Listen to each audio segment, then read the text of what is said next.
September 8 ലോക physiotherapy ദിനം. ഒരു ഫിസിയോതെറാപ്പി സ്റ്റുഡൻ്റ് എന്ന നിലയിൽ ഞാൻ വളരെയധികം അഭിമാനിക്കുന്നു. മരുന്നുകളും ശസ്ത്രക്രിയയും ഇല്ലാതെ രോഗം ശമിപ്പിക്കുന്ന ഒരു തരം ചികിത്സാരീതി, അതാണ് ഫിസിയോതെറാപ്പിയെ ഇത്രയേറെ ശ്രദ്ധേയമാക്കിയത്. ഫിസിയോതെറാപ്പിയുടെ പ്രാധാന്യം ഓർമ്മപ്പെടുത്തുന്ന ഒരു ദിനം കൂടിയാണിത്. കോൺഫെഡറേഷൻ ഓഫ് ഫിസിയോതെറാപ്പിയുടെ നേതൃത്വത്തിൽ 1996 രൂപപ്പെടുത്തിയതാണ് ഈ ദിനാചരണം. ആരോഗ്യ മേഖലയിലെ ഒരു ചികിത്സാ രീതിയാണ് ഫിസിയോതെറാപ്പി എന്നാണ് പൊതുവെ പറയാറുള്ളത്.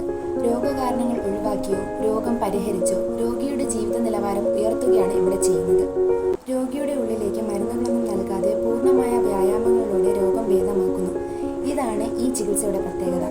ജീവിതശൈലി രോഗങ്ങളിൽ നിന്നും രക്ഷ നേടാൻ പലതരം മരുന്നുകൾ കഴിച്ചുകൂട്ടുന്നവർ മരുന്ന് മൂലമുള്ള പലതരം രോഗങ്ങളെ വിളിച്ചു വരുത്തുകയാണ് ചെയ്യുന്നത്. വ്യായാമങ്ങൾ, manipulation techniques, ultrasound therapy, laser therapy, short wave, microwave എന്നിങ്ങനെയുള്ള ഹീറ്റിംഗ് ടെക്നിക്സ്, ഇവയാണ് ഫിസിയോതെറാപ്പിയുടെ പ്രത്യേകതകൾ. ഫിസിയോതെറാപ്പി മരുന്നുരഹിതമായ ചികിത്സാരീതി ആയതിനാൽ പാർശ്വഫലങ്ങൾ ഒന്നും തന്നെയില്ല.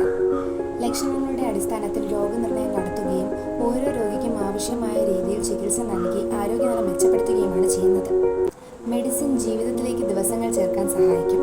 അതേസമയം ഫിസിയോതെറാപ്പി ജീവിതത്തെ ദിവസങ്ങളിലേക്ക് ചേർക്കാൻ സഹായിക്കും. ഒരിക്കൽ കൂടി എല്ലാവർക്കും സന്തോഷകരവും ആരോഗ്യകരവുമായ ഒരു ഫിസിയോതെറാപ്പി ദിനം ആശംസിക്കുന്നു. Thank you.